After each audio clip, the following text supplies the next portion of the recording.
Always trust. We ask the questions. What is needed in the world?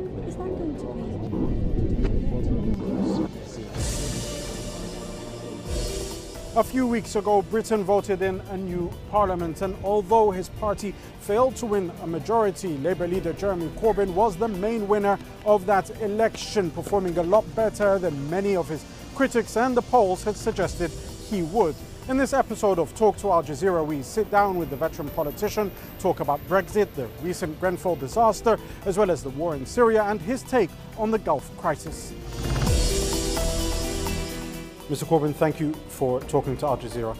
Pleasure. Thank you for inviting me. Let's start by talking about the current political situation in the UK. The country's had a general election just a few weeks ago, and your party performed much better than many analysts had predicted, to the point where the Conservatives have now had to bring in an obscure party like the Irish Democratic Unionist Party, or DUP, in order to form a government. What is the next move for you as leader of the opposition? I think the point you put at the beginning of your question is the important one. The commentators got it wrong. They didn't understand the feelings of people all over the country of anger about austerity and cuts to public expenditure, cuts to services and frozen wages in the public sector. And they didn't understand the frustrations of millions of young people who see a life ahead of them of debt because they want to go to university, of housing difficulties because they can't afford to get anywhere to live, and of insecurity in work with low wages and often insecure jobs. And so it was that frustration that bubbled up. And since the election, we saw that frustration manifest itself in a specific way, usually in other countries where people have gone either to the right or gone towards populist politics, so whether it's been in the US through Trump or in mainland Europe towards some right-wing parties. The opposite has happened here in the UK. What are you going to do with that frustration now? Are you just going to rest on your laurels and try and consolidate support, or are you going to look to actually continue with this program? We're not resting on laurels at all, because we didn't actually win the election. We put on more votes than the Labour Party's put on at any election at any time since the Second World War. We gained seats in the election and we came very close to winning it altogether, but we didn't win it altogether. We now are the second largest party in Parliament and we're in a very strong position. So we're challenging the government very, very hard. We challenged them yesterday on the issue of public sector wages and pay, which have been frozen for 7 years, and we challenged them today with our proposal that Britain needs to invest in the future and have a strong economy that shares wealth, and this does mean raising taxation for the very wealthiest in our society. We challenge them on this, and we're taking our campaign out around the country. I'm starting this weekend with the beginnings of a visit to every one of the 73 constituencies we need to win in order to form a Labour government. We don't know how long this government could last, but as you pointed out, they've done a deal with the Democratic Unionist Party. They've offered them very large sums of money for some capital investment in Northern Ireland, but it's unfair. It's not reasonable when compared to what is invested in English regions or in Scotland or Wales, and so we'll be exposing that. This is a time of incredible political flux and growth.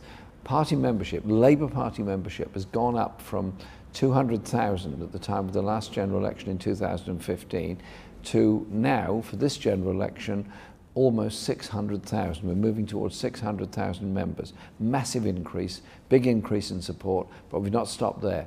Thousands more have joined the party since the election, and there appears to be a growth in support for us. And so we are out there campaigning. We're putting all the pressure on. Are you campaigning on policies and to legislate, or is part of your campaign a focus to bring down this government before the next election? Do you see that this is your opportunity now to actually ensure that there is a Labour government prior to the next 4 or 5 years when the next election is scheduled? The two things go together. We're campaigning on policies which are about social justice in Britain, are about investment economy, and exposing what has been happening for the past 7 years. We've had 40% cut, for example, in local councils' expenditure. That means closed libraries, closed swimming pools. It means in schools, oversized classes. It means a lack of public administration. And the awful events that happened very recently when a tower block in London, a block of flats, caught fire.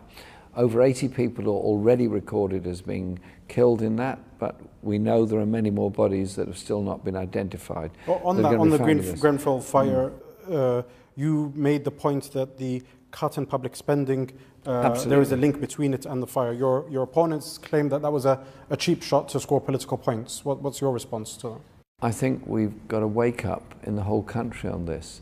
That was an overcrowded block which had dangerous cladding to it. The outside cladding was flammable and led to the awful events that happened there. And we've now discovered that there are over 100 tower blocks around the country that have already been identified as clad in the same material. So what happened to building control inspection? What happened to fire inspections? What happened to planning controls that this was allowed to happen, not just in Grenfell Tower, but in all the others? And the point I simply made to the Prime Minister was there is a connection. If public services don't operate and you cut expenditure by 40%, there is a connection between them. So what we're saying is they've got to end austerity and start to invest in the future. One of the moving videos that came out of the Grenfell disaster was a video message from one of the survivors who she pointed out that in the same borough where the tower exists, there is the Kensington Palace. And she questioned that whether if that fire taken place inside the palace, would the response have been the same, or would more have been done in order to save that building? What do you make of that? That's the interesting thing about London. You get areas of poverty alongside areas of great riches. I absolutely support the work the emergency services did, the firefighters who rushed in knowing there was danger, the ambulance workers who did the same, the police who did the same.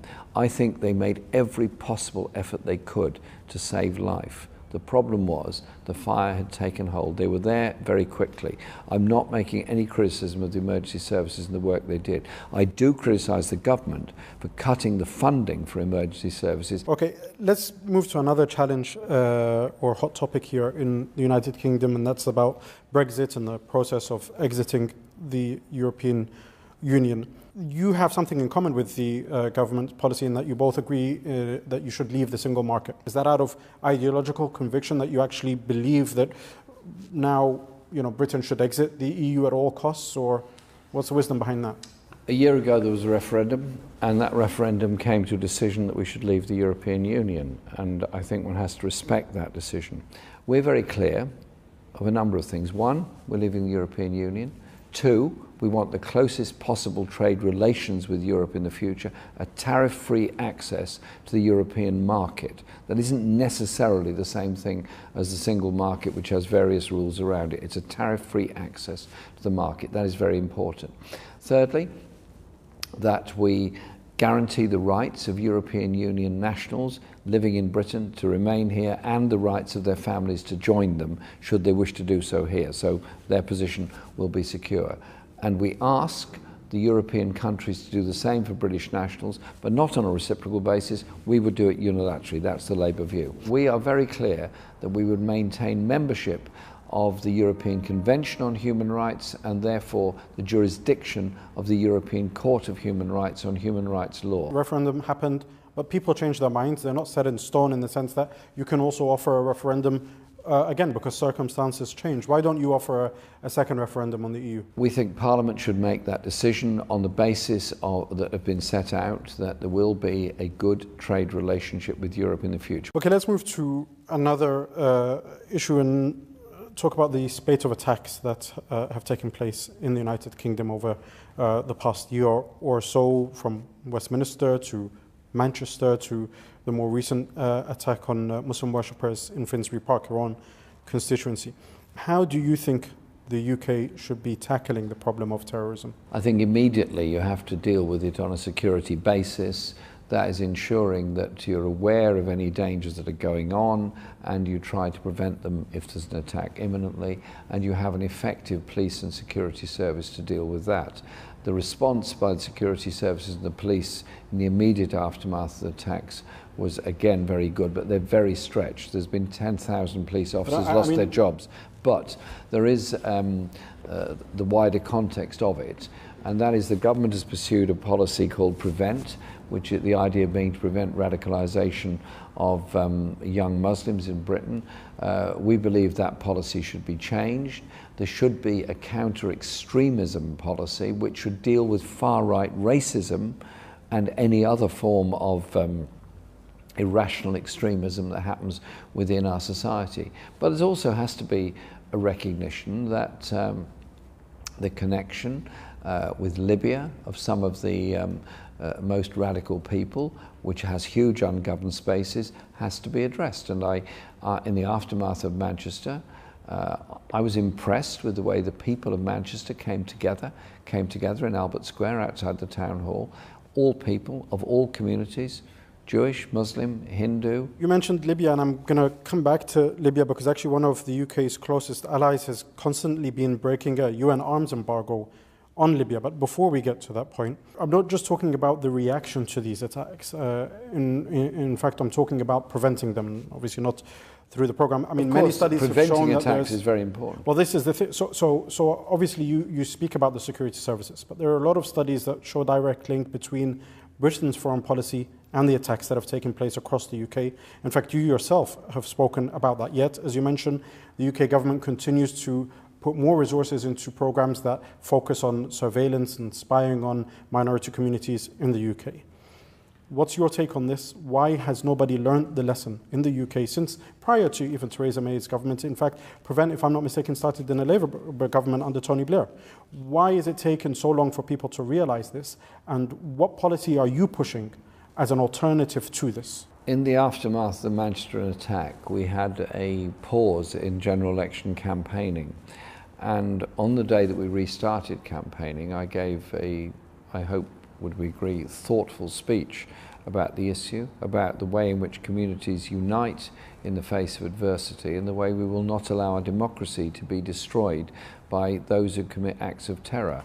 None of those acts of terror are done in the name of Islam, as I understand it, any more than attacks such as Timothy McVeigh in Oklahoma were done in the name of Christianity. They are acts of terror that will seek to kill and divide people. They are wrong. Absolutely wrong.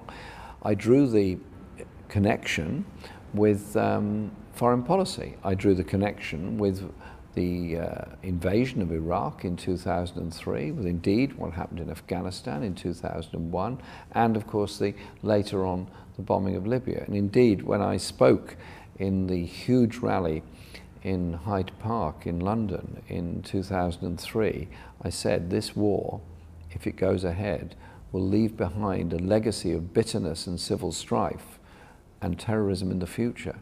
And sadly, that is in part what has happened. And so whilst one has to say any terror attack is fundamentally the responsibility of the persons that commit that attack, you have to, I think, start learning the lessons from it. I think a lot of people have learned those lessons. Well, as you mentioned, you've got a long track record of anti-war activism, both as an activist and a politician.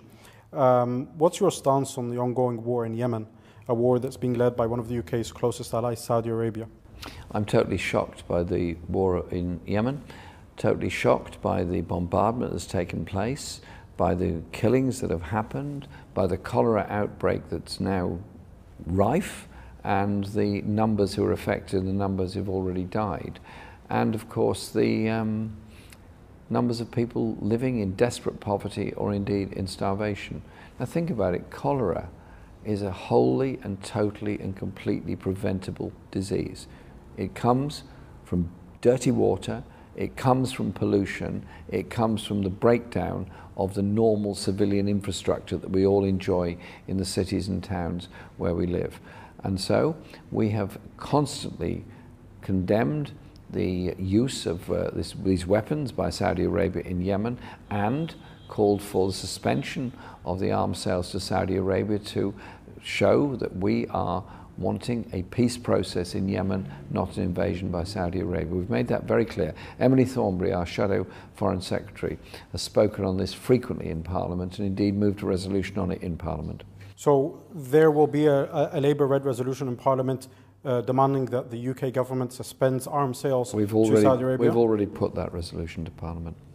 in the last parliament, and we'll continue to do. There's a new parliament formed after this general election. Our policy from the Labour Party is unchanged. Will this also include another Gulf country, actually, which is the United Arab Emirates? Because there has been reports by Human Rights Watch, as well as media reports in the Associated Press, of secret prisons that have been set up in Yemen by the UAE, in which these secret prisons, widespread torture has happened, to cases that have been documented of people being roasted alive on a spit, essentially burnt as part of the torture there. Yet the UAE also is one of the UK's closest allies. The UAE enjoys a lot of commercial allies here. And in fact, when it comes to foreign policy, there's been reports or instances where Britain's foreign policy to the Middle East has actually been directly influenced by the United Arab Emirates.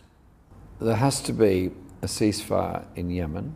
There has to be independent, verifiable United Nations inspections, and crimes, including war crimes that have been committed, must be investigated and must be dealt with for what they are.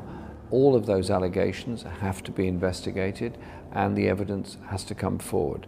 And our arms sales policy has to reflect that we do not believe those countries that commit abuses of human rights or kill civilians with the use of those weapons should continue to receive British arms. Staying with the Gulf, and I want to ask you about the crisis with Qatar. Saudi Arabia, the United Arab Emirates and Bahrain have been laying siege to Qatar now for more than 3 weeks. They've issued a list of demands that they say Doha must meet. And amongst those demands is the shutting down not only of Al Jazeera, but also of several other media outlets.